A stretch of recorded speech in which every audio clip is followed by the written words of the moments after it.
Bible చదివి చాలా రోజులు అయి ఉంటుంది బహుశా. యోనా గ్రంథం 1వ అధ్యాయం 1-3 వచనాలు అందరూ కలిసి బిగ్గరగా. యెహోవా వాక్కు అమిత్తయి కుమారుడైన యోనాకు ప్రత్యక్షమై ఇలా సెలవిచ్చాను, నినివే పట్టణస్థుల దోషము నా దృష్టికి ఘోరమాయను గనుక నీవు లేచి నినివే మహాపట్టణమునకు పోయి దానికి దుర్గతి కలుగునని ప్రకటింపు. అయితే యెహోవా సన్నిధిలో నుండి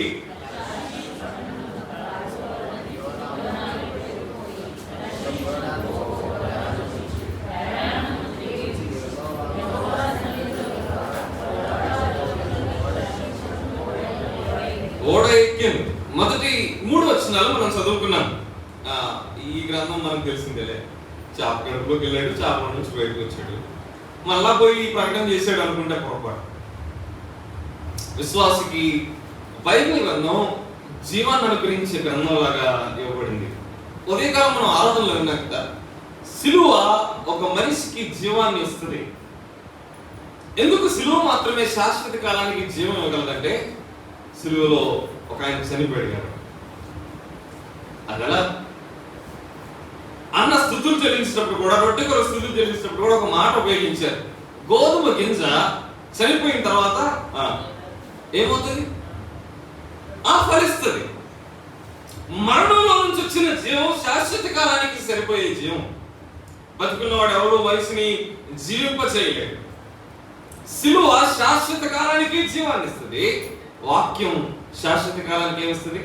జీవాన్ని ఇస్తుంది. అందుకని నాకు తెలుసు అనే భ్రమలో ఉండకుండా యోనా గ్రంథంలో యోనా యొక్క మంచి లక్షణాలు 3 మాటలు.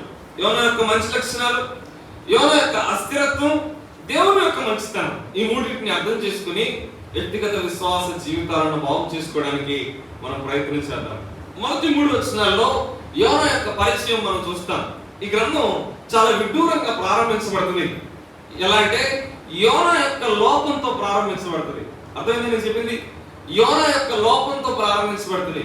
దేవుడు యోనాకు ప్రత్యక్షమై నువ్వు లేచి నినివే పట్టణానికి వెళ్ళు, నినివే పట్టణానికి దుర్గతి కలగబోతుందని నువ్వు ప్రకటన చేయాలి అంటే యోనా ఏం చేశాడు? లేచి తర్షీషుకు పారిపోయాడు. అయితే యోనాకి ఈ పారిపోయాడు అన్న సంగతిని పక్కన పెట్టి మొదటి వచనంలో అసలు యోనా యొక్క పరిచయం లేకుండా, యోనా ఎవరో తెలియకుండా, యోనా ఎక్కడ వాడో తెలియకుండా మొదటి వచనంలోనే ఈ గ్రంథం యోనా యొక్క ఉన్నతమైన స్థితితో ప్రారంభించబడింది. అందుకని ఈ గ్రంథం లోపం కలిగిన యోనాను చూపించదు, మొదట మంచివాడైన యోనాను చూపిస్తుంది. యెహోవా వాక్కు యోనాకు ప్రత్యక్షమై అంటే ఆయన సామాన్యమైన వ్యక్తి అనుకుంటారా? మనలాగా ఆయన సన్నిధిలో కూర్చుంటే ఆయన వాక్యం ప్రత్యక్షం అవుతుంది అనుకుంటారా? కాదు. యోనా చాలా మంచివాడు, యెహోవా సేవకుడు, యోనా ఒక ప్రవక్త. ఆయన ఎవరు, ఆయన బ్యాక్గ్రౌండ్ ఏంటి అని మనం అర్థం చేసుకుంటే నాతో కలిసి మొదటి రాజుల గ్రంథానికి వెళ్దామండి. రాజుల మొదటి గ్రంథం 14వ అధ్యాయం 14వ అధ్యాయం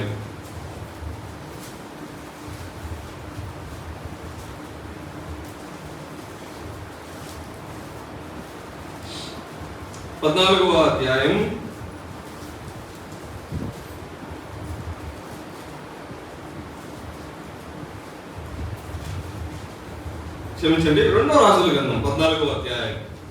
2వ రాజుల గ్రంథం 14వ అధ్యాయం 320వ పేజీ. రాజుల 2వ గ్రంథం 14వ అధ్యాయం 25వ వచనం చదువుతున్నాను. రాజుల 2వ గ్రంథం 14వ అధ్యాయం 25వ వచనం.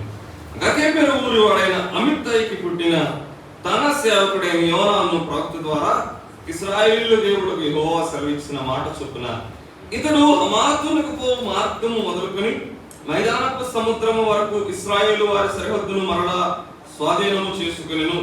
ఎవరు స్వాధీనం చేసుకున్నారంటే 24వ వచనంలో ఇతడును ఇశ్రాయేలు వారు పాపం చేయుటకు కారకుడు నెబాతు కుమారుడైన యెరొబెయాము చేసిన పాపములను విడువక అనుసరించి యెహోవా దృష్టికి చెడుతనం జరిగించను. ఎవరో చెడుతనం జరిగిస్తున్నారు, ఇప్పుడు ఆ వ్యక్తి స్వాధీనపరుచుకున్నాడట. ఆయన పేరేంటి? 23వ వచనం. యూదారాజును యోవాషు కుమారుడైన అమస్యా ఏలుబడిలో 15వ సంవత్సరమందు ఇశ్రాయేలు రాజైన యెహోయాషు కుమారుడగు యెరోబాము షోమ్రోనులో ఏలన ఆరంభించి 41 సంవత్సరములు ఏలిండు. ఈయన పేరేంటి? యెరోబాము. ఎవరి కుమారుడు? యెహోయాషు కుమారుడు. ఎవరిలాగా పాపం చేశాడు? నెబాతు కుమారుడైన యెరోబాము లాగా పాపం చేస్తూనే ఉన్నాడు.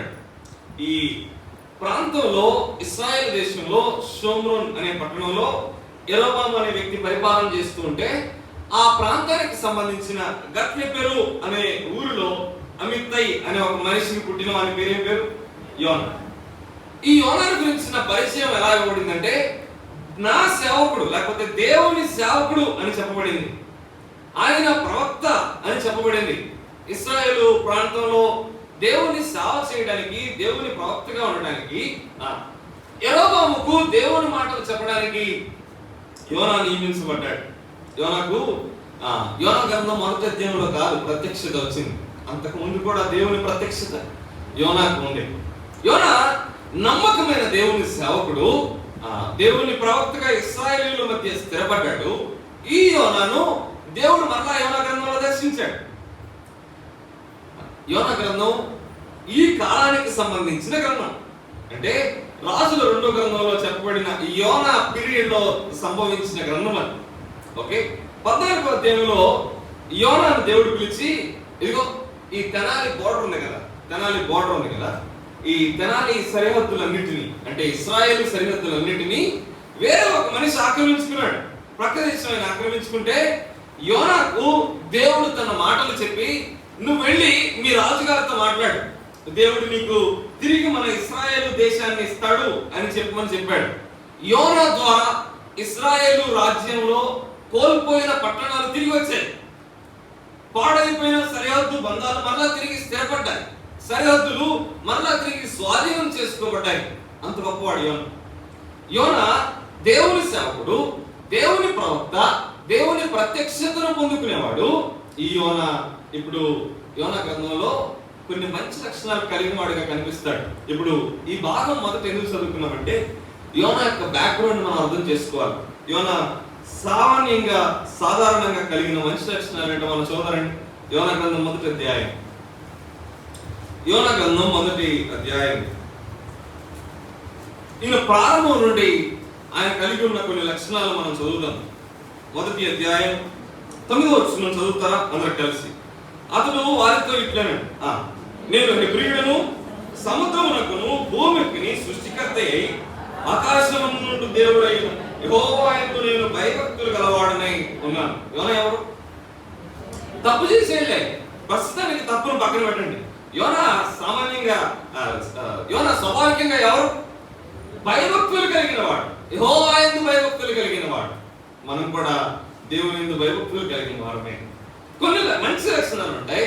అయితే యోనా గ్రంథాన్ని మీరు చదివి ముగించేలోపు ఏ సందర్భంలో ఏ అంశంలో ఈ వ్యక్తి మంచివాడు అని చెప్పబడ్డాడో ఖచ్చితంగా అదే అంశంలో తప్పు చేసి దొరుకుతాడు యోనా. యోనాకి ఏమున్నాయి? భయభక్తులు ఉన్నాయి. యెహోవా యందు భయభక్తులు కలిగిన వాడు అని చెప్పబడింది. రండి మొదటి అధ్యాయంలోనే కొంచెం పైకి వెళ్దామా? కొంచెం పైకి 3వ వచనంలోనే ఆఖరిలో నేను చదువుతున్నాను. యెహోవా సన్నిధిలో నిలువక ఓడవారితో కూడి తర్షీషునకు పోవుటకు ఓడ ఎక్కిను అన్నాడు.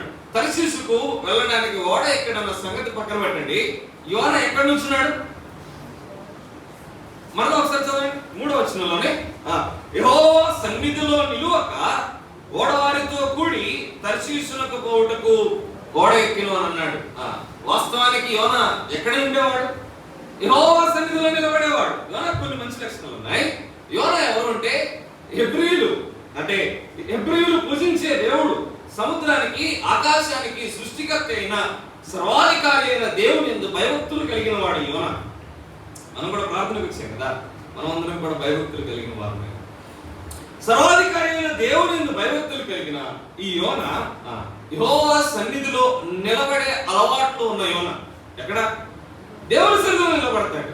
దేవుని సన్నిధి అంటే కేవలం దేవుని ఆలయం అనే కాదు, ఇంటి దగ్గర లేకపోతే ఏ స్థలంలోనైనా ప్రవక్త ఎవరి ఆధీనంలో ఉంటాడు? ప్రవక్తల ఆత్మ ఎవరి స్వాధీనంలో ఉంటది? దేవుని స్వాధీనంలో ఉంటది. ప్రవక్త ఈ సేవకుడైన యోనా ఏ స్థలంలో ఉన్నా దేవుని సన్నిధి ప్రసన్నతను అనుభవిస్తూ ఉంటాడు. యెహోవా సన్నిధిలో నిలబడ్డాడు ఒకానొక సందర్భంలో.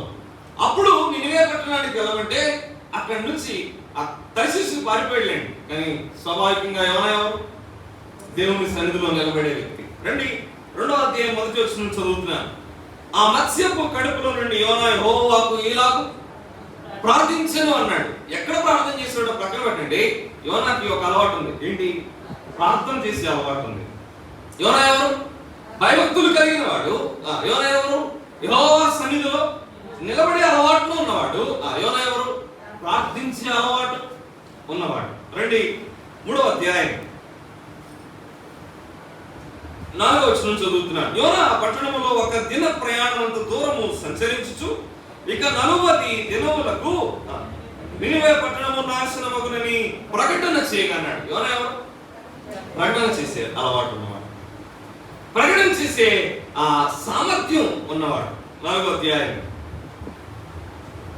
2వ వచనం చదువుతున్నాను. యెహోవా, నేను నా దేశమందుండగా ఇట్లు జరుగునని నేను అనుకుంటున్నాను కదా, అందువలననే చదువుతారా, నీవు కటాక్షమును జాలియును బహు శాంతమును అత్యంత కృపయు గల దేవుడవై ఉండి పశ్చాత్తాపడి కీడు చేయక మానదునని నేను తెలుసుకుని దానికి ముందుగానే తన శిష్యులకు దేవుని చిత్తాన్ని అర్థం చేసుకోగలిగిన వ్యక్తి యోనా. యోనా సామాన్యంగా మనలాగా విశ్వాసి. వాస్తవానికి యోనా కంటే మనమే మంచి విశ్వాసులు. యోనా మాట వినకుండా పారిపోయాడు అని మనం అనుకుంటూ ఉంటాం. యోనా ఎవరో తెలుసా? నేను నా దేశమందు ఉండగా అని అన్నాడు. నినివే పట్టణానికి దేవుడు వెళ్ళమన్నాడు. ఈయన ఎక్కడున్నాడు? ఇశ్రాయేలులో యెరొబాము ఏలుబడిలో గత్సేపేలు ఊరిలో అమిత్తై అనే ఆయన ఇంటి దగ్గరలో ఆయన కుమారుడిగా ఉన్నాడు.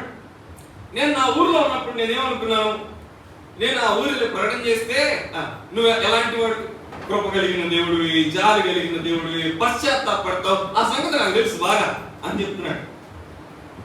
హి know the qualities of God. దేవుని యొక్క లక్షణాలు తెలిసిన వాడు యోనా. స్పష్టంగా దేవుని యొక్క ప్రణాళికలు అర్థం చేసుకోగలిగిన వాడు యోనా. ఎవరి గురించి? యోనా ఎవరి గురించి మాట్లాడాడు తెలుసా ఈ విషయం?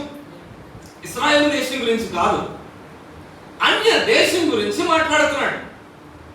నినివే పట్టణం గురించి మాట్లాడుతున్నాడు. దేవుని ప్రణాళికలు సర్వ మానవాళి పట్ల ఎలా ఉంటాయో ఎవరికి తెలుసు? యోనాకు తెలుసు. ఇప్పుడు మొదటి వచనంలో యెహోవా వాక్కు అమిత్తై కుమారుడైన యోనాకు ప్రత్యక్షమై ఎలా సెలవిచ్చును అన్నాడు. 3వ అధ్యాయం 1వ వచనం. అంతలో యెహోవా వాక్కు 2వ మారు యోనాకు ప్రత్యక్షమై అన్నాడు. దేవుని వాక్కు వినే లక్షణం కలిగిన వాడు ఎవరు? యోనా. అక్కడ మనం చదువుకున్నాం కదా, యెహోవా సేవకుడు యోనా, యెహోవా ప్రవక్త యోనా. ఎవరు యోనా? అన్ని మాటలు ఒకసారి రిమైండ్ చేస్తాను. భయభక్తులు కలిగిన వాడు, యెహోవా సన్నిధిలో నిలిచే అలవాటు ఉన్నవాడు, ప్రార్థన చేసే అలవాటు ఉన్నవాడు, ఇంకా ప్రకటన చేసే అలవాటు ఉన్నవాడు, ఇంకా దేవుని చిత్తాన్ని తెలుసుకున్నవాడు, దేవుని ప్రణాళికలు అర్థం చేసుకోగలిగిన వాడు, దేవుని లక్షణాలు ఎరిగిన వాడు, ఇంకా దేవుని వాక్కు, దేవుని మాటలు స్పష్టంగా విని గ్రహించగలిగిన వాడు, దేవుని ప్రవక్త, దేవుని పక్షముగా యెరొబాము దగ్గరికి వెళ్ళి మాట్లాడేవాడు. ఇశ్రాయేలీయుల కొరకు దేవుని దగ్గర నుంచి వర్తమానాన్ని మోకరించి పొందుకునేవాడు ఈ యోనా. దేవుని ప్రవక్త, దేవుని సేవకుడు ఈ యోనా. యోనా చాలా మంచి లక్షణాలు కలిగిన వ్యక్తి.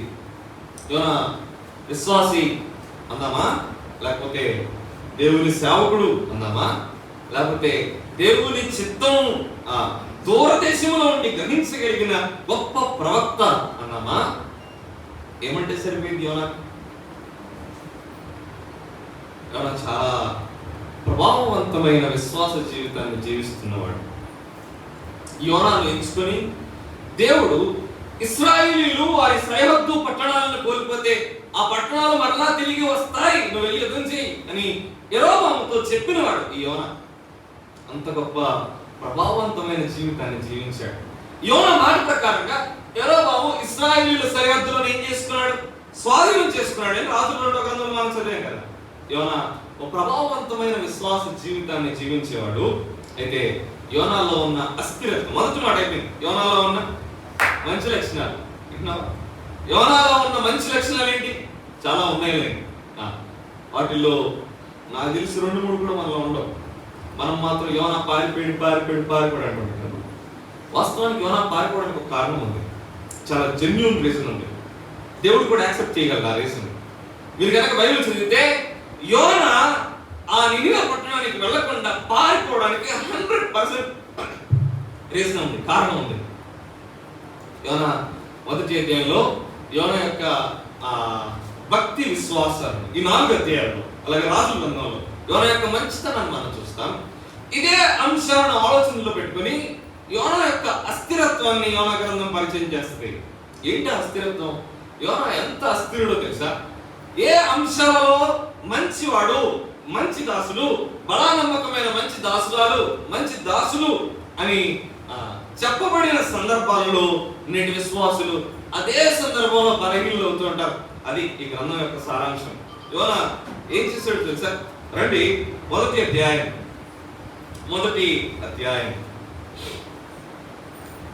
8వ వచనంలో లేకపోతే 9వ వచనంలో, నేను హెబ్రీయుడను, సముద్రమునకును భూమికి నీ సృష్టికర్తై ఆకాశం నుండి దేవుడైన యెహోవా యందు నేను భయభక్తులు గలవాడనై ఉన్నాను అన్నాడు. అంతకుముందు భయభక్తులు కలిగిన వాడు, యెహోవా యందు భయభక్తులు కలిగిన వాడు ఏం చెప్పాడంటే సముద్రానికి భూమికి అన్నాడు. ఆకాశం అనే పదం వాడలేదు, చూసారు మీరు? చదివారు ఒకసారి వచ్చినాను. ఆకాశం అనే పదం ఉంది అక్కడ లేదు. సముద్రమునకు భూమికి అనే పదం వాడి నేను హెబ్రీయుడు, నా జాతివి, నేను ఫలానా దేవుడి విశ్వాసిని, భయభక్తులు కలిగిన వాడిని అన్నాడు. సముద్రం మీద ప్రయాణం చేస్తున్నాడు కాబట్టి, భూమి మీద నివసించేవాడు కాబట్టి, ఈ సముద్ర ప్రయాణం సందర్భంగా ఓ తుఫాన్ వస్తే సందర్భాన్ని అనుసరించి ఓ చక్కటి మాట తన భక్తి విశ్వాసాన్ని పరిచయం చేయడానికి సందర్భాన్ని వాడుకొని, ఇదిగో ఈ సముద్రం చూస్తున్నారే, ఈ రేగుతున్న సముద్రం చూస్తున్నారే, ఈ తుఫాను సంభవించిన సముద్రం చూస్తున్నారే, అలలతో మనల్ని భయపెడుతున్న సముద్రాన్ని చూస్తున్నారే, ఇక మన ప్రాణాపాయ స్థితిని మనకు గుర్తు చేసే ఈ సముద్రాన్ని చూస్తున్నారే, మన ప్రాణాలను ఆ మార్గం మింగేసే ఈ సముద్రాన్ని చూస్తున్నారే, ఈ సముద్రానికి దేవుడు ఒక ఆయన ఉన్నాడు, ఆయన ఇందు భయభక్తులు కలిగిన వాడిని అని అన్నాడు. ఎక్కడున్నాడు? భూమి మీద నుంచి సముద్రంలోకి వెళ్ళాడు. అవునా? ఇంటికాడ ఉన్నాడు, దేవుని వాక్కు ప్రత్యక్షమైంది, నినివేకు వెళ్ళాలి. ఎక్కడికి వెళ్ళాడు? సముద్రం వంశ దగ్గరికి వెళ్ళాడు, ఒడ్డు దగ్గరికి వెళ్ళాడు, ఓడను చూశాడు, కేవులు ఇచ్చాడు, ఓడ వారితో కూడి ఎక్కడికి వెళ్ళాడు? తర్షీషుకి వెళ్ళాడు. యెహోవా యందు భయభక్తులు గలవాడు అని చెప్పుకున్న యోనా దేవుని యందు ఏమాత్రం భయం లేకుండా అదే సముద్రం మీద నుంచొని ఉన్నాడు. భయం ఉన్నట్ట పేరుకు పరిచయం చాలా గొప్పగా ఉంది, అద్భుతమైన పరిచయం. నాకు యోనా గ్రంథంలో కొన్ని మాటలు చాలా అద్భుతంగా అనిపిస్తాయి. యోనా చాలా అద్భుతంగా ప్రకటన చేయగలిగేవాడు. ఎలాగో నేను చెప్తాను తర్వాత. యోనా సముద్రాన్ని ఉపయోగించి తన భక్తి విశ్వాస జీవితాలను పరిచయం చేశాడు. పరిచయం చేస్తున్న సందర్భంలో దేవునికి భయపడకుండా అదే సముద్రం మీద నుంచున్నాడు యోనా. ఏ విషయంలో మనల్ని దేవుడు మంచివాడు అని మెచ్చుకుంటాడో ఆ విషయంలో మనం అందరం ఏదో ఒక సందర్భంలో ఏమై ఉంటాం? అస్థిరత్వం ఉంటుంది. ప్రార్థనకు వచ్చే అలవాటు ఉంది, మంచిది. ఆ సంగతి సేవకుడో లేకపోతే దేవుడో లేకపోతే ప్రక్కన విశ్వాసాలు చెప్తారు, పలానా సహోదరి మంచిగా ప్రార్థనకు వెళ్తుందండి అంటారు. 4 రోజులు పోయిన తర్వాత అదే ఇందాక చెప్పాను కదా, కూర్చున్న కుర్చీలో మనం కూర్చోమని ఎక్కువగా 4-5 వారాలు ప్రార్థనకు మానేసి అలా తిరుగుతూ ఉంటాం. మన అవసరాలు, మన పనులను బట్టి ప్రార్థన కంటే ప్రాముఖ్యత మరొక దానికి ఇస్తాం. అప్పుడు దేవుడు ఏం చెప్తాడు? ఈ అంశంలో చాలా మంచి విశ్వాసి అని చెప్పి అదే అంశాన్ని చూపించి ఇదే అంశంలో మరలా ఫెయిల్ అయిపోయాడు అని చెప్తే, నా మాట నేను ఎందుకు అనిసార్లు రిపీట్ చేస్తున్నాను? 10th క్లాస్ పాస్ అయిన వాళ్ళు ఉన్నారా? అందరూ ఎక్కువ మంది 10th క్లాస్ పాస్ అయి ఉంటారు కదా. 10th క్లాస్ పాస్ అయ్యారు కదా మీరు అందరూ, మళ్ళీ 10th క్లాస్ ఫెయిల్ అయిపోయి మిమ్మల్ని ఏమంటారు? అర్థమవుతుందా లక్కి నేను చెప్పే మాట? ఆల్రెడీ 10th క్లాస్ పాస్ అయ్యారు, మళ్ళీ ఎగ్జామ్ పెట్టినప్పుడు ఫెయిల్ అయ్యారు అనుకోండి, మిమ్మల్ని ఏమంటారు? 10th క్లాస్ మొదట ఫెయిల్ అయ్యాడు, పెద్దగా అవమానించబడ్డావు. రెండోసారి పాస్ అయిన తర్వాత ఫెయిల్ అయినాడు, వీడు బుద్ధి మారినాడు అంట. ఆల్రెడీ పాస్ అయ్యాను, కానీ అదే అంశంలో మళ్ళా తిరిగి నీ అసమర్థతను, నీ అస్థిరత్వాన్ని, నీ ఓటమిని ప్రజలకు, దేవునికి చూపిస్తే నేనేమంటారు? ఏమన్నారు? చేతగాకనో, చదువు రాకనో, జ్ఞాపశక్తి రాకనో ఫెయిల్ అయితే మరి పాపం ఫెయిల్ వెళ్ళి అనుకుంటారు. యెహోవా యందు భయభక్తులు కలిగిన వాడు సముద్రానికి సంబంధించిన ఈ గొప్ప తుఫాను సంభవిస్తున్న ఈ సముద్రానికి సంబంధించిన దేవుని యొక్క విశ్వాసిని, భయభక్తులు కలిగిన వాడిని, ఆ దేవుని యందు భయం నాకు చాలా ఎక్కువగా ఉంది అని చెప్తున్న వ్యక్తి భయం లేకుండా అదే సముద్రం మీద నిలబడ్డాడు. రెండో మాట చూడండి, 2వ అధ్యాయం లేదా 2వ వచనం. యెహోవా సన్నిధిలో నిలువక, 3వ వచనం మనం చదువుకున్నాం కదా, యెహోవా సన్నిధిలో నిలువక తర్షీషుకు పోవుటకు ఓడ ఎక్కెను అని అన్నాడు. దేవుని సన్నిధిలో నిలిచే అలవాటు ఉన్నవాడు. ఇశ్రాయేల్ దేశంలో యెరోబాము దగ్గరికి పంపించబడుతున్నప్పుడు ఖచ్చితంగా దేవుని సన్నిధిలో నిలబడి యెరోబాము దగ్గరికి వెళ్ళి సరిహద్దులు ఖచ్చితంగా మరలా స్వాధీనం చేసుకుంటావు అని చెప్పిన వాడు యోనా. యెహోవా సన్నిధిలో నిలబడే అలవాటు ఉన్నవాడు. యెహోవా సన్నిధి అంటే ఇక్కడ ఎవరుంటారు? దేవుని యందు భయభక్తులు కలిగిన వాడు ఉంటారు, పరిశుద్ధులు ఉంటారు, సంఘ సహవాసంలో ఉన్న వ్యక్తులు ఉంటారు. ఈయన ఎవరితో ఉన్నాడు? 3వ వచనం. యెహోవా సన్నిధిలో నిలవక, తర్వాత వచనం చదువుతారు, తర్వాత మాట, ఓడవారితో కూడి అని అన్నాడు. అంతకు ముందు అసలు ఈ ఓడవాడు ఎవరు? అన్న బంధువుల, తెలిసిన వాళ్ళ, ఏమన్నా పరిచయం ఉందా ఈయనకి? వాస్తవానికి దేశం మీద పౌరుషం కలిగిన వాడు కదా. నిన్నె పట్టణానికి వెళ్ళాలి, తర్షీషు తక్కువ దూరమే ఉండదు, 41 రోజులు ప్రయాణం, సముద్రంలో 41 డేస్ ప్రయాణం చేయాలి. నిలబడేవాడు, ప్రతినిత్యం నిలబడేవాడు, యెహోవా ప్రవక్త అని చెప్పబడినవాడు, ఎప్పుడు తన ఆత్మను దేవుని స్వాధీనంలో ఉంచుకునేవాడు. 41 రోజులు, అది కూడా సంబంధం లేని వ్యక్తులతో కలిసి చాలా దూరంగా వెళ్ళిపోయాడు. యెహోవా సన్నిధిలో నిలబడే అలవాటు ఉంది. ఇప్పటికే ఒకసారి ఎగ్జామ్ పాస్ అయ్యో, మరలా తిరిగి ఎగ్జామ్ ఫెయిల్ అయ్యో. నిలబడే అలవాటు కలిగిన వాడు సంబంధం లేని వ్యక్తులతో 41 రోజుల దూర ప్రయాణాన్ని ఎంచుకొని దూరం అయిపోవడం ప్రారంభించాడు. 3వ మాట చదవండి, 2వ అధ్యాయం 1వ వచనం. ఆ మత్స్యము కడుపులో నుండి యోనా యెహోవాకు, నేను చిన్న మాట, మీరు నిద్రపోతే నేను ఖచ్చితంగా చప్పట్లు పెడతాను. నాకున్న బ్యాక్ హ్యాబిట్, ఎవరైనా తలకాయ మా సంఘంలో చెప్తాను, అంటే మా సంఘంలో యవనస్తులు ఎక్కువ మంది ఉంటారు, అందుకే నేను చాలా ప్రాక్టికల్గా సరదాగా మాట్లాడతాను. అంటే దేవుని వాక్యం సరదాగా అని కాదు, అంటే అర్థం కావడానికి అంతే. నా మొహం నల్లగా ఉన్నా, చెమట పోసినా, చిరాక్గా ఉన్నా, నా మొహాన్ని చూడబుద్ది కాబట్టి మీరు నన్నే చూడాలి. ఎందుకని దేవుని వాక్యం వినాల్సింది. నన్ను కనుక చూడకుండా తలకాయ ఇస్తే మీకు నిద్ర వస్తుంది, నన్ను కనుక చూడకుండా పక్కన చూస్తే మీకు వేరే ఆలోచన వస్తుంది. అది సంగతి, అంతే, అంతమించి ఏం లేదు. ఓకే, 2వ అధ్యాయం 1వ వచనంలో యోనా మత్స్యము కడుపులో ఉండి ఏం చేశాడు? ఒక చిన్న మాట చెప్తాను. ఆదివారం పొద్దున్నే చేపలు వండుకుంటారా? చేప కడుపులో ఉండి యోనా ప్రార్థన చేశాడు. మీ కడుపులో చేప ఉంటే 10 నిమిషాలు కూడా ప్రార్థన చేయండి. అవును కదా? ఎవరు చేయండి? మన కడుపులో చేప కానీ, కోడి కానీ, నత్త కానీ, రొయ్యి కానీ ఏదో ఒకటి ఉంటే మనం ఏం చేయం? అసలు ప్రార్థనకి ఏరా? మత్స్యము కడుపులో యోనా ఏం చేశాడు? It's not a small thing. 2వ అధ్యాయం కిందకి వెళ్ళండి, 2వ వచనం నాతో కలిసి చదువుతారా? నేను ఉపద్రవంలో ఉండి యెహోవాకు మనవి చేయగా ఆయన నాకు ప్రత్యుత్తరం ఇచ్చాను.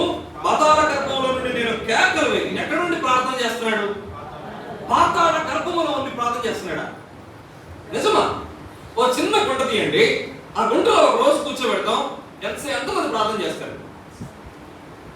పాతాళ గర్భంలో నుండి ప్రార్థన చేస్తున్నాడు. 3వ వచనం, నీవు నన్ను అగాధమైన సముద్ర గర్భంలో పడవేసి ఉన్నావు, ప్రవాహములు నన్ను చుట్టుకుని ఉన్నవి, నీ తరంగములను, నీ కరుళ్ళను నన్ను కప్పి ఉన్నవి, నీ సన్నిధిలో నుండి నేను వెలివేయబడినను, నీ పరిశుద్ధాలయము తట్టు మరణా చూచుదనని బట్టి ప్రాణాంతము వచ్చినంతగా జలములు నన్ను చుట్టుకొని ఉన్నవి, సముద్ర గాధము నన్ను ఆవరించినది, సముద్రపు నాచు నా తలకు చుట్టుకుని ఉన్నది, నేను మరెన్నటికి ఎక్కి రాకుండా, ఒకసారి చెప్తారా, నేను మరెన్నటికి ఎక్కి రాకుండా భూమి గడియలు వేయబడి ఉంది, పర్వతముల పునాదుల లోనికి నేను దిగున్నాను, నా దేవా యెహోవా అంటున్నాడు.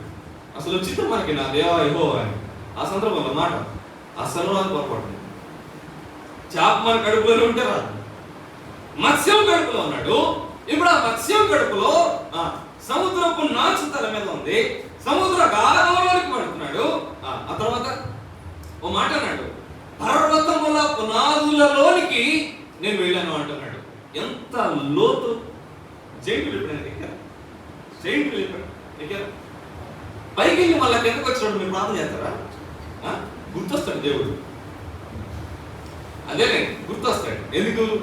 పొరపాటున చచ్చిపోతానే అవును, నా పిల్లలు, నా భర్త, నా భార్య ఏమైపోవాలని గుర్తొస్తాడు. ఎంత లోతు!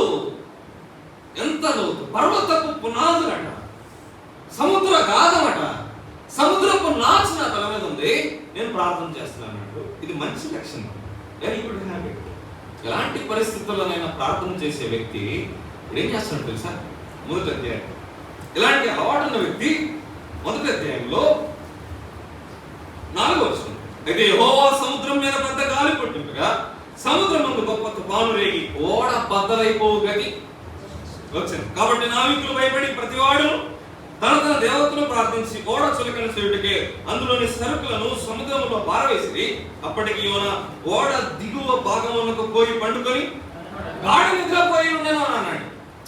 యోన గ్రంథంలో ఉన్న ప్రతి పదానికి అర్థం, బైబిల్ గ్రంథంలో ఉన్న ప్రతి పదానికి అర్థం ఉంటుంది. దిగువ భాగం అని ఎందుకు చెప్పడం తెలుసా? పైన ఒక వచనం రాయబడింది, అప్పటికే సముద్రం మీద గొప్ప తుఫాను రేగి ఓడ బద్దలైపోయే గది వచ్చిందట. ఓడ బద్దలైపోయేది ఎక్కడ? పైన కింద. ఓడ తుఫాను వచ్చినప్పుడు, బాగా కొట్టబడుతున్నప్పుడు మొట్టమొదటి దెబ్బ ఎక్కడ తగ్గుతుంది? కింద తగ్గుతుంది. టైటానిక్ తెలుసు కదా మీరు, ఎందుకు అంత అలా బుద్ధిమంతుగా ప్రవర్తిస్తారు? టైటానిక్ సినిమా చూడలేదు మీరు? 60 నుంచి 70% మంది చూస్తుంటారు ఇక్కడ ఖచ్చితంగా. మునిగిపోయేటప్పుడు ఏం మునిగిపోతుంది? ఫస్ట్ అడుగులో నుంచి నీళ్ళు వస్తాయి. దేవుడు చాలా స్పష్టంగా యోనా యొక్క అస్థిరత్వాన్ని రాయించాడు. పై వచనంలోనే ఓడ దిగువ భాగంలో ఓడ బద్దలైపోతుంది. ఈయన ఎక్కడ పడుకున్నాడు? అదే దిగువ భాగంలో ఉన్నాడు. ఎక్కడ ప్రార్థన చేయగలిగిన వాడు? పర్వతముల పునాదుల లోపల సైతం ప్రార్థన చేసే, స్వాభావికంగా ప్రార్థన బయటకు వచ్చే అంత నీతిమంతుడు, భక్తిపరుడు, విశ్వాసి పక్కనే గోడ ఆయన తలకతంతా ఉంటే, గోడలాగా చక్కగా తలకతంతా ఉంటే ఏం చేస్తాడు? గాఢ నిద్రపోయి ఉండేది అంటున్నాడు. ప్రార్థన చేసే అలవాటు ఉంది, దేవుని సన్నిధిలో నిలబడే అలవాటు ఉంది. సంబంధమైన వ్యక్తులతో 41 దినాల దూర ప్రయాణం ఎంచుకొని ఎన్నిసార్లు దూరం కాలేదు? దేవుని యందు భయభక్తులు ఉన్నాయని మనుషులతో చెప్పుకున్నావు బాగుంది, నేను పలానా క్రైస్తవుని అని చెప్పుకున్న సందర్భం ఉంది. ఆ చెప్తున్న మనిషితోనే ఏదో సందర్భంలోనే ఏదో ఒక తప్పిదాన్ని, చెప్తున్న మనిషికి తెలిసినట్టుగానే ఏదో తప్పిదాన్ని, నువ్వు నుంచున్న ప్రాంతంలోనే ఏదో ఒక తప్పిదాన్ని ఎన్నిసార్లు చేసినట్లేదు. అగాధములో ప్రార్థన చేసే వ్యక్తి ఓడ బద్దలైపోతుంటే కింద, అంత పెద్ద తుఫాన్ వస్తుంటే గాఢ నిద్ర, చాలా ప్రశాంతం, సంబంధం లేదు నాకేం. ప్రక్కనే అపాయం వస్తుంటే ప్రార్థన చేయకుండా సైలెంట్గా ఉన్నాడు. నా బాధ ఏంటంటే, ఒకసారి కిందకి రండి. 6వ వచనం, అప్పుడు ఓడ నాయకుడు అతని వద్దకు వచ్చి, ఓ నిద్రపోతా నీకేం వచ్చినది, లేచి నీ దేవుని ప్రార్థించు అని చెప్పాడు. మనము చావకుండా ఆ దేవుడు మన యందు కనికరించునేమో అని. అంతలో ఓడవారు ఎవరిని బట్టి ఇంత కీడు వరకు సంభవించినదని తెలియటకై మనము చీట్లు వేద్దామని ఒకరితో ఒకడు చెప్పుకొని చీట్లు వేగా చీటి యోనా మీదకి వచ్చాను. ప్రార్థన చేశాడా? ఓడ నాయకుడు ఏం చెప్పాడు? నిద్రపోతా లేచి నీ దేవుణ్ణి. అంత భయంకరమైన పరిస్థితుల్లో ఏ స్థలంలో ఓడ బద్దలైపోతుందో ఆ స్థలంలో పడుకొని గాఢ నిద్రపోతుంటే అదే స్థలానికి వచ్చి లేపి, నీకు ఒక దేవుడు ఉన్నాడు బాబు, ఆ దేవుడిని ప్రార్థిస్తే నీకేం వచ్చింది? కనికరం వచ్చింది అన్న సంగతి చెప్పిన తర్వాత కూడా ఏమైనా ప్రార్థన చేయలేదు.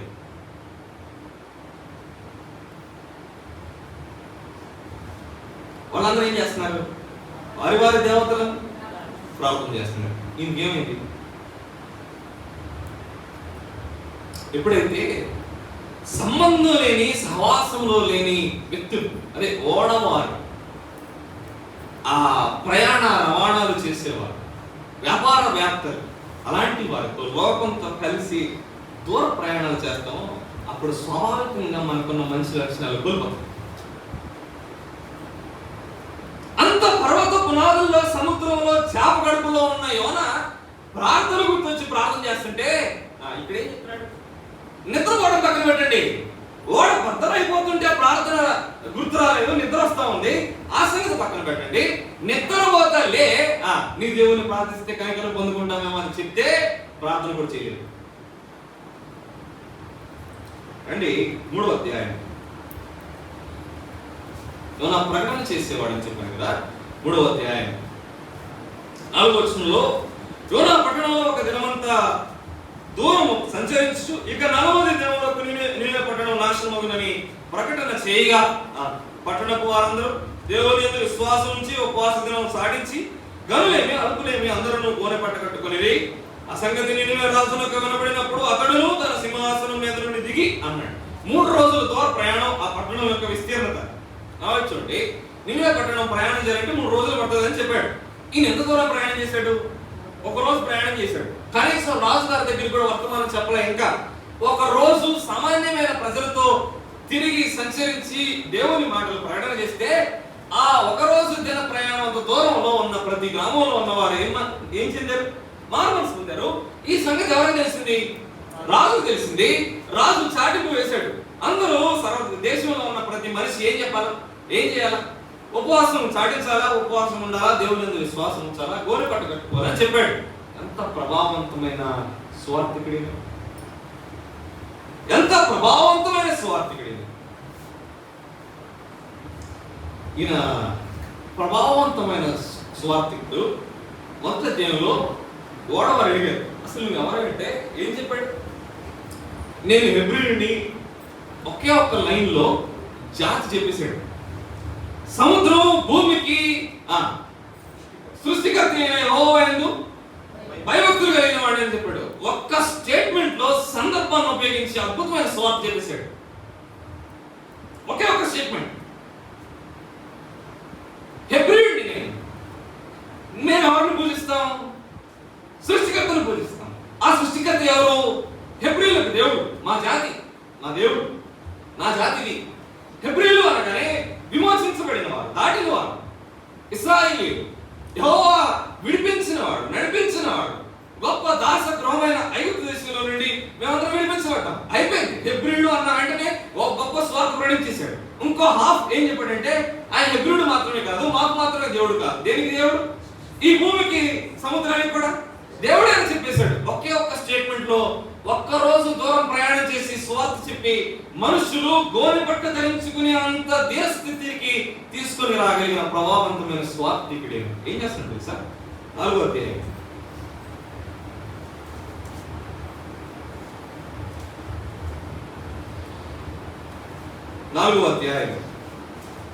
ఐదో వచనం. అప్పుడు యోనా పట్టణంలో నుండి పోయి దాని తూర్పు తట్టున బస చేసి అచ్చట పందిరి ఒకటి వేసుకుని పట్టణమునకు ఏమి సంభవించిన చూచెదరని ఆ నీడలో కూర్చుని ఉండగా. పందిరి ఎవరు వేసుకున్నారు? ఎవరైనా ఇచ్చారా? ఈయన వేసుకున్నాడు. ఎక్కడ? నినివే పట్టణానికి తూర్పు దిక్కుని వెళ్ళి ఓ పందిరి వేసుకున్నాడు. పందిరి వేసుకుని కూర్చొని ఏం చేస్తున్నాడు? ఈ పట్టణానికి ఏ గతి సంభవిస్తుందో చూడాలి అనుకుంటున్నాడు. ఆ పట్టణం దగ్గరికి రావడానికి ఇష్టపడలేదు. అంత ప్రభావవంతమైన స్వార్థికుడు ఒకే ఒక్క వచనంలో, ఒకే ఒక్క నిమిషంలో ఆ గొప్ప తుఫాను మధ్యలో ఆ వాళ్ళకి సువార్త ప్రకటించేశాడు. మీకు విషయం తెలుసా? వాళ్ళు యోనా బతుకున్నప్పుడు తీర్మానం చేయలేదు. యోనాన్ని సముద్రంలో పడేసిన తర్వాత, సముద్రం గతించబడిన తర్వాత యెహోవాకు మొక్కుబడులు చెల్లిస్తామని చెప్పుకున్నారట వాడు. అంత ప్రభావవంతమైన స్వార్థికుడు. ఒకే ఒక్క మాట చెప్పాడు. లెక్క ప్రకారంగా ఎంత ప్రభావవంతమైన స్వార్థికుడు ఎక్కడికి వెళ్తున్నాడు? తర్షీషు వెళ్ళే వారితో ఉన్నాడు. ఎంత ప్రభావవంతమైన స్వార్థికుడు ఎక్కడున్నాడు? తూర్పు దిక్కులో కూర్చొని పందిరి వేసుకుని ఉన్నాడు. ఈ పట్టణానికి ఏ గతి పట్టిద్దా? పాడగలవు, పాటలు మానేసి ఎంతకాలం అయింది? వాక్యం చదవగలవు, వాక్యం మానేసి ఎంతకాలం అయింది? ప్రార్థన చేయగలవు, ప్రార్థన మానేసి ఎంతకాలం అయింది? ఇతరులకు స్వార్థలు చెప్పగలవు, స్వార్థ చెప్పి ఎంతకాలం అయింది? నువ్వు ఏ స్వార్థ చెప్పాల్సిన అవసరం లా, నేను ఎబ్రిడిని అంటే చాలు, నా బతుకు ఇది బాబు, నేను ఇలా మారానంటే చాలు. అంతకు మించిన గొప్ప స్వార్థ మరొకటి ఏదీ లేదు. నీకు స్వార్థ చెప్పడానికి ఈ బైబిల్ గ్రంథం అవసరం లేదు. సముద్రాన్ని చూపించి స్వార్థ చెప్పచ్చు, భూమిని చూపించి స్వార్థ చెప్పచ్చు, ఆకాశాన్ని చూపించి స్వార్థ చెప్పచ్చు, నక్షత్రాలను చూపించి స్వార్థ చెప్పచ్చు. ఆఖరికి ఈయన ఒక స్టేట్మెంట్ 2వ అధ్యాయంలో వాడతాడు. తమ వ్యర్థ దేవతలందు లక్ష్యం ఉంచువారు తమ కృపాధారమును విసర్జింతురు అని అన్నాడు. ఇంత తెలిసిన వ్యక్తి పోవడం దర్శించిపోతున్నాడు. అయిపోయిన తర్వాత ఎక్కడ కూర్చున్నాడు? తూర్పు దిక్కులో కూర్చొని పందిరేసుకొని చూస్తున్నాడు. ఏ అంశంలో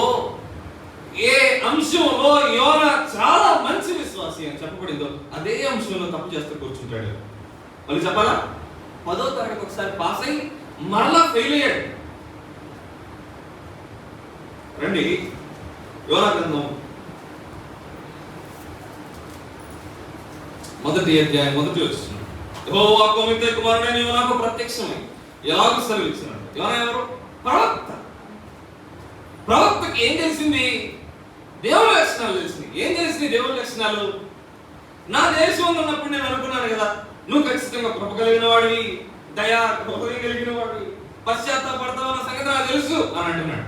ఒక ప్రవక్తకి స్వార్థ చెప్తే దేవుడు ఎలా స్పందిస్తాడో తెలిసింది. ఇప్పుడు ఎక్కడ కూర్చున్నాడు? తూర్పు దిక్కుల పందిరేసుకొని ఆల్రెడీ పశ్చాత్తాపడిన దేవుడి దగ్గర నుంచి రౌద్రం, కోపం ఏమన్నా దిగొస్తుందేమోనని ఎదుగుతున్నాడు. ఎంత విచారం! యోనా యెరొబాము దగ్గరికి వెళ్ళి స్వార్థ ప్రకటించాడు.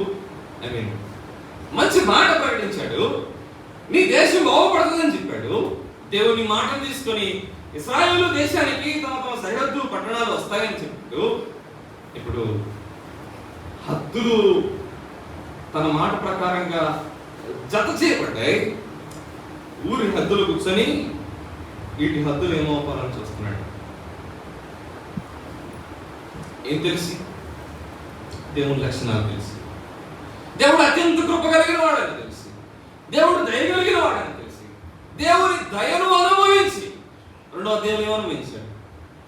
3వ అధ్యాయం లక్షణాలు చెప్పాడు కదా, పశ్చాత్తాపడతాం. ఎవరి మీద పశ్చాత్తాపడ్డాడు? నినివే వారి మీద పశ్చాత్తాపడే ముందు యోనా మీద పశ్చాత్తాపడ్డాడు ఆయన. ఎందుకని? తప్పు చేసి దర్శించి పారిపోతుంటే జాలిపడి కనికరించి దయ చూపించి తను చేసిన తప్పును క్షమించి ఒక ప్రత్యామ్నాయాన్ని ఏర్పాటు చేసి ఆయన తీసుకొని వచ్చి నినివేలో ఉంచబెట్టాడు. ఈ లక్షణాలన్నీ అనుభవపూర్వకంగా తెలిసిన వ్యక్తి ఇప్పుడు దేవునికి సంబంధించిన లక్షణాలన్నిటినీ ఏం చేస్తున్నాడు? ఇలా చిన్న మాట చెప్పాలి, నిన్నేమో దేవుడు కనికరించాలి, నీ పక్కన వాళ్ళని దేవా అడిగింది దేవా ఒక కారు కొనుక్కుంటేనో, ఒక ఇల్లు కొనుక్కుంటేనో, ఒక మంచి వస్త్రాలు వేసుకుంటేనో ఓర్చుకోలేము. నీకు మాత్రం ఏం కావాలి? కానీ పని చేయవు. ఒక చిన్న కానీ పని చేయవు. మనం ఏం కావాలి మనకి? సమృద్ధి, BMW, కారు, బైకులు. ప్రక్కవాడికి వాడు కష్టపడమని చేస్తూ ఉంటాడు. దేవుడు న్యాయవంతుడు అన్న సంగతి నీకు తెలుసు. ఏం చేస్తున్నావు? చాలా సందర్భాల్లో లేచిన దగ్గర నుంచి మనసులో అసూయ, ద్వేషం పుట్టినప్పుడు ఏం కలుగుతుంది? మత్సరం పుట్టినప్పుడు ఎవరిని ఉద్దేశించి నువ్వు తప్పు చేస్తున్నావు తెలుసా? నిన్ను ప్రేమించి ఆ సందర్భాలన్నిటిలో ఆల్రెడీ నీ మీద జాలిపడిన దేవుని దగ్గర తప్పుగా దోషిగా నిలబడుతున్నావు. నా దేశంలో ఉన్నప్పుడు నాకు తెలుసు అన్నాడు. తెలుసున్నాడు. సముద్రంలో నుంచి బయటపడ్డా లేదా? సముద్రంలో నుంచి బయటపడ్డాడు. చేప కక్కి వేసింది. ఇప్పుడు ఏం చేస్తున్నాడు? పందిరేసుకొని కూర్చున్నాడు. ఇంటికి వెళ్ళలేదు, వెళ్ళడం లేదు. ఇలా చెప్పుకుంటూ పోతే ప్రతి అంశంలో ఈ అస్థిరుడైన యోనాను మనం చూస్తాం. ఏ సందర్భంలో, ఏ అంశంలో బలవంతుడైన విశ్వాసిగా, ఓ ప్రభావవంతమైన విశ్వాసిగా, ప్రవక్తగా కనిపిస్తాడో అదే అంశంలో అస్థిరుడిగా కనిపిస్తాడు. దేవుని ప్రవక్త అని చెప్పబడి, దేవుని సేవకుడు అని చెప్పబడి, దేవుని వాక్యం తెలిసి, దేవుని లక్షణాలు తెలిసిన వ్యక్తి దేవుడు తను ఉద్దేశించిన ప్రజలకు విశ్రాంతిని అనుగ్రహించడానికి ఇష్టపడుతుంటే దాన్ని సహించలేనివాడు. దేవుని సేవకుడు అనే పేరుకు తగినవాడు, దేవుని ప్రవక్త అన్న పేరుకు తగినవాడు. మరలా చెప్తాను, ఆల్రెడీ 10వ క్లాసు పాస్ అయ్యి మరలా ఫెయిల్ అయ్యి కూర్చున్నాను. దేవుని మంచితనం ఏంటో పరిచయం చేసి ముగిస్తాను. మీరు ఎక్కువ ఇంటికి వెళ్ళి చదవండి. యోనా గ్రంథంలో ఇంకా చాలా అంశాలు మీకు కనపడుతుంది. ఒక చిన్న కథలాగా ఉంటుంది. ఎప్పుడు బైబిల్ చదవడానికి ప్రయత్నం చేయండి. యోనా గ్రంథం మొదలు చేయండి. దేవుడు ఎంత మంచివాడు. How good hour God is. ఎవరి పట్ల? ఆల్రెడీ స్థిరమైన విశ్వాసి అస్థిరంగా పడుతున్న ప్రతి సందర్భంలో దేవుడు ఎంత మంచి దేవుడు అర్థం చేసుకోవడానికి ప్రయత్నం చేద్దాం. మొదటి అధ్యాయం 4వ వచనం. అయితే యెహోవా సముద్రము మీద పెద్ద గాలి పుట్టిందిగా, సముద్రమందు గొప్ప తుఫాను రేగి ఓడ బద్దలైపోవు గతి వచ్చాను. 14వ వచనం. కాబట్టి వారు యెహోవా చెప్తారా? 14వ వచనం. నావికులు అన్నారు, ఓడలో ప్రయాణం చేసేవారు అన్నారు. కాబట్టి వారు యెహోవా నీ చిత్త ప్రకారముగా నీవే దీన్ని చేసితివి, ఈ మనుషుని బట్టి మమ్మను లయము చేయకుందువు గాక అని అన్నారు. ఓడ నావికుడికి అర్థమైంది ఇది ఎవరి చిత్తమని? దేవుని చిత్తమని. యెహోవా సముద్రం మీద ఏం పుట్టించాడు? గొప్ప గాలిని, తుఫాను పుట్టించాడు. నా బాధ ఏంటంటే ఈ యోనా ఇంటి దగ్గర బయలుదేరు. ఆల్రెడీ ఇంటి దగ్గర దేవుడి వాక్కు ప్రత్యక్షమైంది. యెహోవా సన్నిధిలో నుంచున్నాడు. నీవే పట్టణానికి వెళ్ళాలని చెప్పాడు దేవుడు. ఈయన తర్షీషుకు వెళ్తున్నాడు. దేవుడికి ఇంక వేరే మనుషులు లేరా? ఈయనే కావాలా? పని వాడుకొని నినివే పట్టణం నాశనం అయిపోతా ఉందంటే, నినివే పట్టణం అంతగా భ్రష్టు పట్టిపోయి దేవుని ఉగ్రతకు సిద్ధమవుతా ఉంటే, ఆ నినివే పట్టణానికి ఇశ్రాయేలు దేశంలో నుంచి వెళ్ళగలిగిన మరొక ప్రవక్త లేడా? ఖచ్చితంగా ఉంటాడు. మనుషులు లేకపోతే కాకులు, గాడిదలు దేవుని పని చేస్తాయి. నీ వల్ల దేనికి ఉపయోగం లేదు. దేవునికి నన్ను క్షమించండి మాట. దేవుడు ఎందుకు మరలా తిరిగి తర్షీషుకు యోనా పారిపోతుంటే ఆ పారిపోయే బాటలో యోనాను పట్టుకురావడానికి పరిగెత్తుతున్నాడు. చూసారా ఎంత మంచి దేవుడు మనకు. ఏ సందర్భంలో అస్థిరుడై పరిగెత్తుతా ఉన్నాడో ఆ సందర్భంలో అదే దారిలోకి వెళ్ళి సముద్రంలో తుఫాను ఎక్కడ పుట్టించాడు దేవుడు? యోనా ప్రయాణం చేస్తున్న వాడి దగ్గర తుఫాను పుట్టించాడు. ఎందుకు? యోనాకి తిరిగి నాకు నువ్వే కావాలి అని చెప్పడానికి. For God is the God of second chances. రెండోసారి అవకాశం ఇస్తాడు నీకు. 10వ తరగతి పాస్ అయ్యి మళ్ళీ ఫెయిల్ అవ్వదు కదా, అలాంటి నీకు ఎన్నో అవకాశం ఇస్తాడు? రెండో అవకాశం ఇస్తాడు. యోనా కొరకు దేవుడు రెండో అవకాశాన్ని కల్పించే క్రమంలో ఎన్ని పనులు చేశాడు తెలుసా? ఆలోచన చేయండి. యోనాతో ఎవరు మాట్లాడారు దేవుని గురించి? దేవుడు అసలు ఏం మాట్లాడలేదు, చాలా సైలెంట్ గా ఉన్నాడు. యోనాకు ప్రత్యక్షమయ్యాడు, 3వ అధ్యాయంలో ప్రత్యక్షమయ్యాడు. ఓడ దగ్గర మాత్రం ప్రత్యక్షం అవ్వలేదు, తన వాక్కు ప్రత్యక్షం అవడం. ఆయన యోనాతో మాట్లాడడం లేదు. యోనాతో మాట్లాడకుండా చుట్టుపక్కల కొన్ని పనులు చేశాడు ఆయన. సముద్రం వచ్చింది, సముద్రం ద్వారా యోనాతో మాట్లాడుతున్నాడు, గాలి ద్వారా యోనాతో మాట్లాడుతున్నాడు, తుఫాను ద్వారా యోనాతో మాట్లాడుతున్నాడు, ఓడ నావికుల ద్వారా యోనాతో మాట్లాడుతున్నాడు, ఓడలో ఉన్న వారందరూ వేసిన చీట్ల ద్వారా యోనాతో దేవుడు ఏం చేస్తున్నాడు? మాట్లాడుతున్నాడు. ఓడలో ఉన్న సరుకుల ద్వారా దేవుడు ఎవరితో మాట్లాడుతున్నాడు? ఏమన్నా సంబంధం ఉందండి? ఏమన్నా సంబంధం ఉందా? వాళ్ళే వ్యాపారం చేసుకోవడానికి పోతున్నారు. ఆ సరుకులన్నీ ఇప్పుడు ఎక్కడ ఉన్నాయి? ఎవరి వల్ల ఉన్నాయి? యోనా వల్ల ఉన్నాయి. అన్ని సరుకులు వ్యర్థమైపోతుంటే ఆ విలువతో యోనాతో మాట్లాడుతున్నాడు. This is because of you. నువ్వే నాకు కావాలి. వాడు బద్దలైపోగత వచ్చింది. ఇంత మంది ద్వారా దేవుడు మాట్లాడటం ప్రారంభించాడు. పలానా సందర్భంలో నువ్వు మంచివాడు కావచ్చు గత సంవత్సరాల్లో, ఇప్పుడు ఆ ప్రతి పరిస్థితుల్లో అస్థిరుడుగా ఉండిపోవచ్చు. దేవుడు నీకు రెండో అవకాశాన్ని ఇస్తాడు. అంటే దయచేసి ఆ అవకాశాన్ని ఉపయోగించుకోవడం నేర్చుకున్నాను. Hour God is God of second chances. రెండో అధ్యాయం చదవండి, లేదా మొదటి అధ్యాయం 17వ వచనం. గొప్ప మత్స్యం ఒకటి యోనాను మింగవలెనని యెహోవా. ఒకసారి నాకు చూస్తారా? యోనా దూకేటప్పుడు చేప ఉందని యోనా తెలుసా? గొప్ప మత్స్యం ఒకటి యోనాను మింగవలనని ఎవరు నియమించారట? సముద్రాన్ని నియమించింది ఎవరు? ఆ రోజు అన్ని లక్షల సరుకులు నష్టపోవడానికి నియమించింది ఎవరు? ఓడ నావికులను, పలానా వ్యక్తులను నియమించింది ఎవరు? అసలు ఆ ఓడను నియమించింది ఎవరు? ఇప్పుడు గొప్ప మత్స్యం ఒకటి యోనాను మింగింది. 2వ అధ్యాయం వస్తుంది. అందులో యెహోవా మత్స్యమునకు ఆజ్ఞ, అది యోనాను నేల మీద కట్టివేశాను. దేవుడు మొదటి అధ్యాయంలో మంచివాడిగా కనిపిస్తాడు. ఎండు తెలుసా మంచితనం? ఆయన నీకు 2వ అవకాశాన్ని ఇస్తాడు. 2వ మాట, ఆయన నీకు ప్రత్యామ్నాయ మార్గాన్ని చూపిస్తాడు. ఓడలో ప్రయాణం చేసేవాడు ఇప్పుడు దేంట్లో వచ్చాడు? చేప గడుపులో వచ్చాడు. ఎక్కడికి రావాలో అక్కడికి సరిగ్గా అడ్రస్ కి సమానంగా వచ్చాడు. Strictly according to the location. అదే దేవుడు నీకు 2వ మార్గాన్ని ఏర్పాటు చేస్తాడు. నువ్వు అస్థిరుడు అన్న సంగతి నాకు తెలుసు. నేను ఎందుకు కావాలి దేవునికి? అస్సలు అవసరం లేదు. యోనా లాంటి వారిని మనం కూడా అస్థిరులమైన మనం దేవునికి అవసరం లేదు. మనం కాకపోతే ఇంకొక వ్యక్తి వెళ్ళి ప్రకటిస్తాడు. మీరు చదువుతారా? నినివేను గురించిన దేవోక్తి అని ఇంకో గ్రంథం గురించి ఉంటుంది. ఎవరైనా చెప్తారా? నహూము అనే గ్రంథం గురించి ఉంటుంది. అందులో మొదటి వచ్చిన అదే ఉంటుంది. యోనా కాకపోతే నహూము, నహూము కాకపోతే ఇంకొక ఆయన. అది సమస్య కాదు. నీ కొరకు వెంటబడి నువ్వు పారిపోతున్న మార్గం దగ్గరికి వచ్చి నీకు 2వ అవకాశం ఇచ్చి 2వ ప్రత్యామ్నాయ మార్గాన్ని ఏర్పాటు చేసి ఆయన నియమించుకున్న స్థలానికి తీసుకుని రావడానికి కారణం ఏంటి తెలుసా? నువ్వు ఆ సందర్భంలో అంశంలో అస్థిరుడివి. ఇప్పుడు ఆ అస్థిరమైన నిన్ను స్థిరుడిగా చేయడానికి తీసుకొస్తున్నాడు. అంతకు మించి నీ జీవితాన్ని బాగు చేయడానికి తప్పించి దేవుడు నిన్ను మందిరానికి పిలుస్తుంది, భక్తి చేయమంటుంది, ఆరాధనకు ఆహ్వానిస్తుంది, ఒక్కగానే కూర్చోమంటుంది. ఆయనకి ఏదో కరువు బట్టిగా it is to change your life.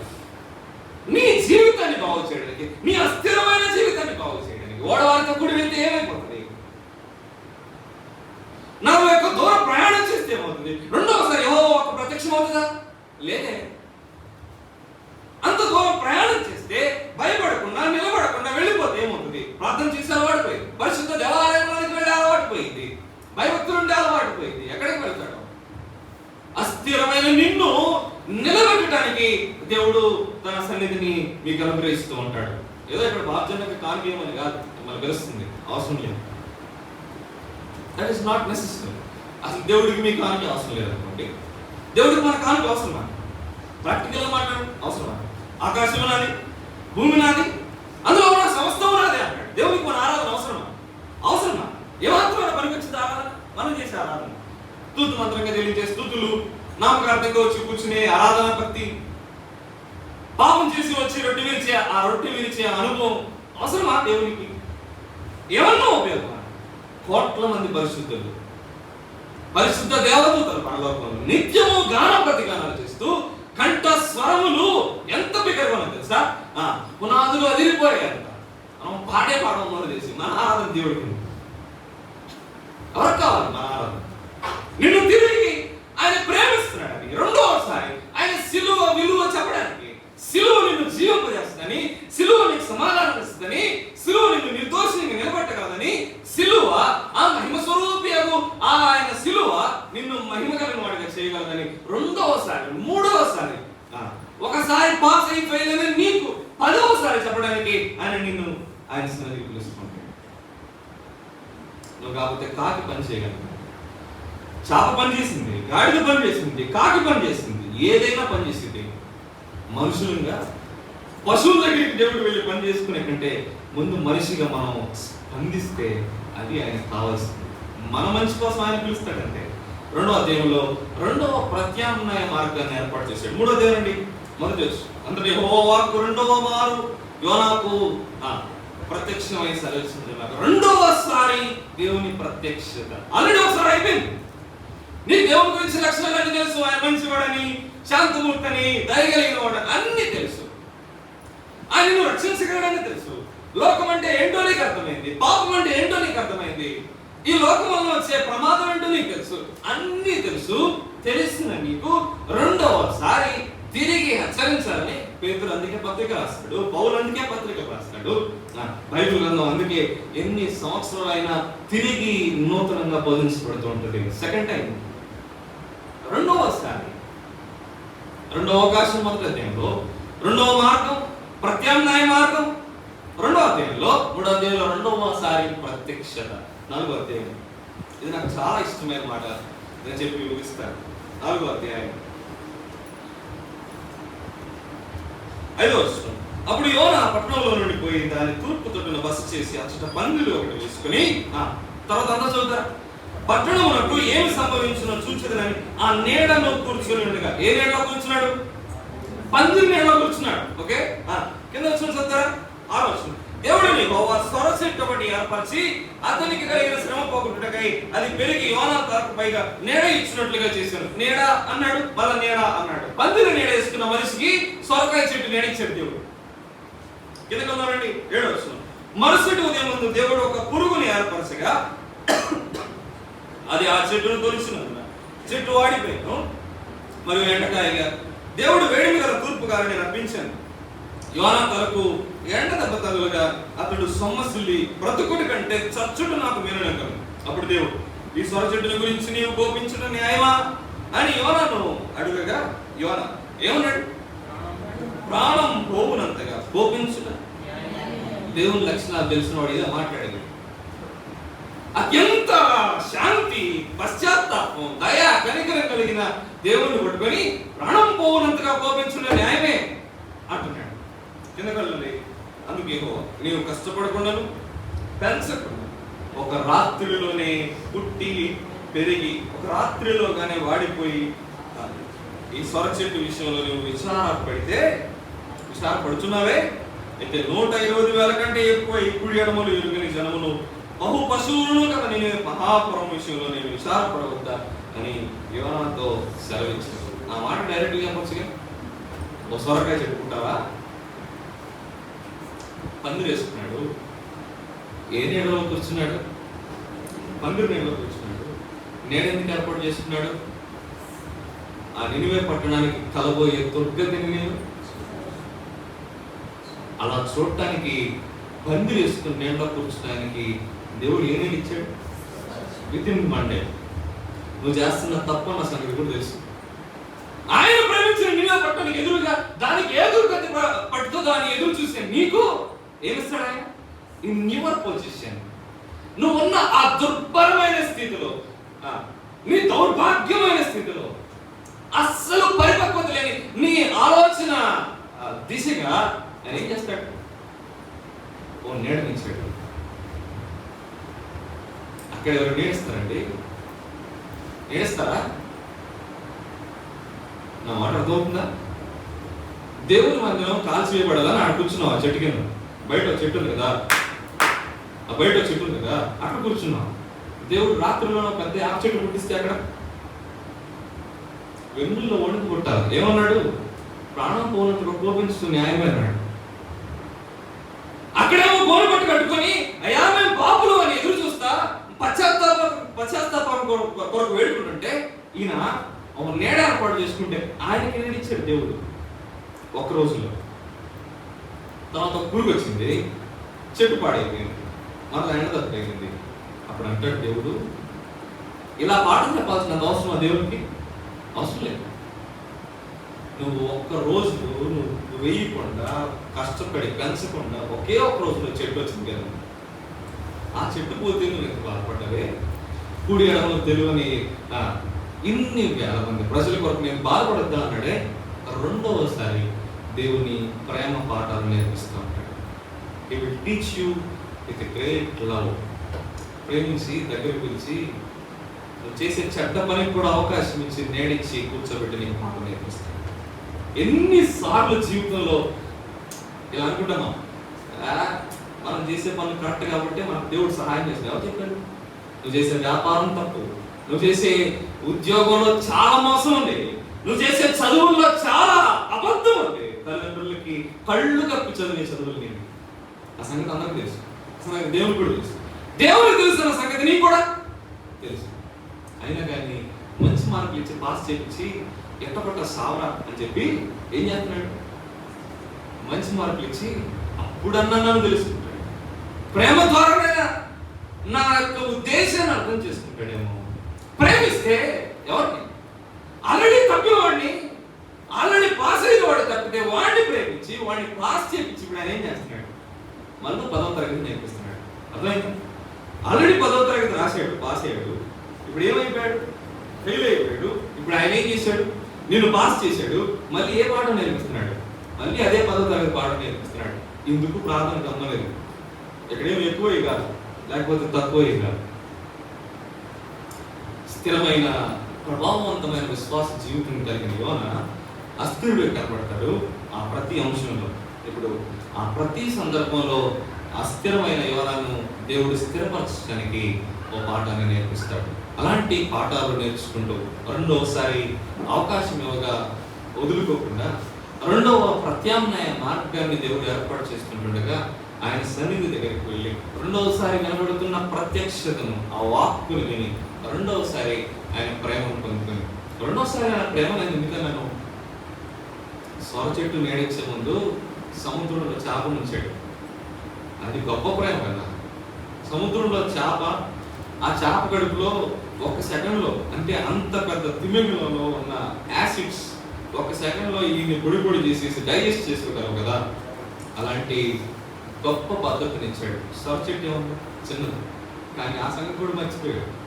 నేను మొన్ననే పెద్ద చేప తిమింగలం నుంచి బయటకు వచ్చాను. ఇప్పుడు ఏముంది? ఈ సొర చెట్టు గురించి ప్రాణం పోనంతగా నిన్ను గోపించి న్యాయమైన దేవుని మీద కోపడుతున్నాను. స్థిరమైన మనలను స్థిరపరచడానికి స్థిరపరచేవాడుగా, పడిపోయిన చోటే నిలబెట్టేవాడు. పాటలు పాడుతూ బాగండి, సీడీలు పెట్టుకోవాలి. పడిపోయిన చోట నిలబెట్టమని ప్రార్థన చేయండి.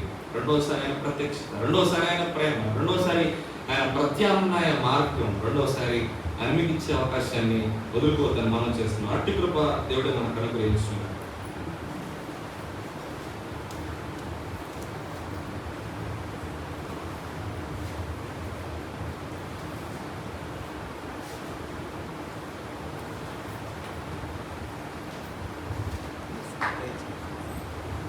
ప్రార్థన చేసుకుందాం. మోకరిస్తే ప్రార్థన.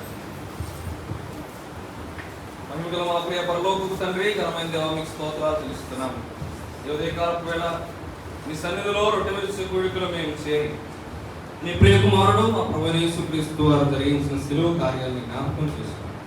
ఆ శిలువ వెనుక ఉన్న ఆ మహత్తైన మహిమకరమైన జీవితాన్ని మేము అనుభవిస్తున్నాం.